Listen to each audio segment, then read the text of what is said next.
సేవలు అందిస్తున్న మన అనంతపురం జిల్లా ఈ రోజు చాలా శుభదినంగా చెప్పాలి. 2024 ముందు FCRA 2000 ఏదైతే ఉందో అది ఆ గవర్నమెంట్ లో రద్దు కావడం జరిగింది.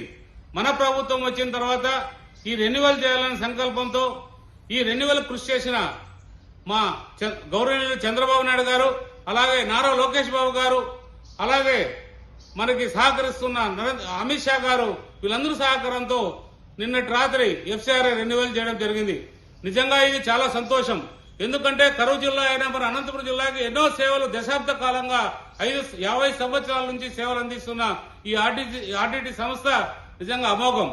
ఎందుకంటే ఎంతో మంది పేద విద్యార్థులకు కావచ్చు, పేద రైతులకు కావచ్చు, పేద వాళ్ళకు కావచ్చు, అంటే ఇండ్లు కట్టించడం కావచ్చు, గృహాలు నిర్మించడం కావచ్చు, లేకపోతే చదువు చెప్పించడం కావచ్చు, సేద్యానికి సంబంధించిన పరికరాలు ఇవ్వడంలో కావచ్చు, విత్తనాలు ఇవ్వడంలో కావచ్చు, బోర్లు వేయించడంలో కావచ్చు, లేదా చదువుకి స్కూళ్లు కట్టించడంలో కావచ్చు, లేదా క్రీడా స్ఫూర్తితో క్రీడలను ప్రోత్సహించడం కావచ్చు, ఇవన్నీ కూడా ఆర్టీటీ సంస్థ సేవలు చేస్తూ వస్తుంది.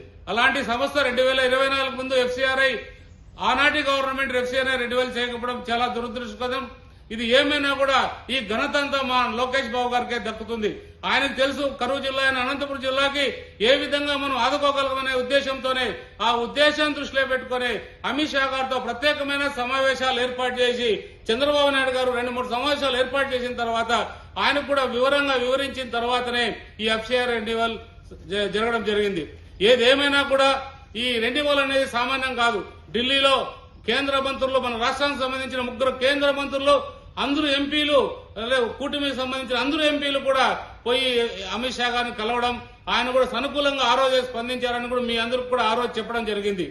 ఏదేమైనా కల్లందూరు ప్రాంతానికి వచ్చినప్పుడు మన లోకేష్ బాబు గారు వచ్చినప్పుడు కనకదాస్ జయంతికి ఆ రోజే చెప్పారు, మనది ఖచ్చితంగా FCRA రెన్యువల్ అవుతుంది త్వరలో, ఈ శుభవార్త మీరు వినబోతున్నారన్నారు.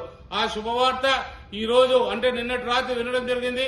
ఏదేమైనా కూడా లోకేష్ బాబు గారు ఏదైతే చెప్తారో అది చేసి చూపిస్తారనేది ఒక పెద్ద నిదర్శనం. ఇది ఎప్పుడు కూడా ఈ అభివృద్ధి కార్యక్రమాల ఆర్టీటీ సంస్థకి ముఖ్యంగా మన్సూర్ ఫెరర్ గారికి, అలాగే విన్సన్ ఫెరర్ గారికి, అలాగే వీళ్ళందరూ కూడా ప్రత్యేకమైన ధన్యవాదాలు చెప్తున్నాం.